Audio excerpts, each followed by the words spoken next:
जो शख्स बचपन में अदब करना नहीं सीखता, बड़ी उम्र में इस से भलाई की कोई उम्मीद नहीं।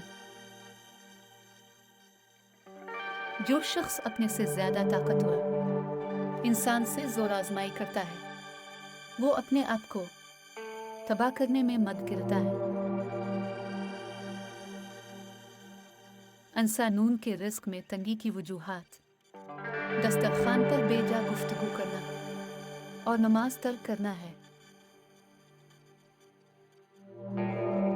ना तो इस कदर सख्ती करके लोग तुझ से तन आ जाए, और ना इस कदर नरमी के तुझ पर हमला कर दे।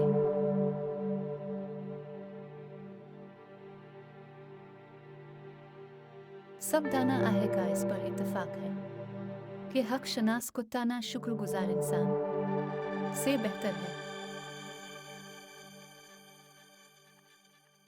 भूख और मिस्कीनी में जिंदगी गुजारना किसी कमीने के सामने दस्त सवाल करने से बेहतर है।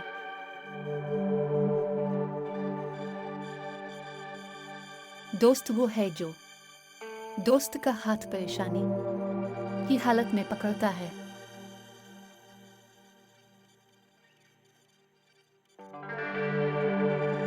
मुसीबत को पोशीदा रखना जवां मर्दी है।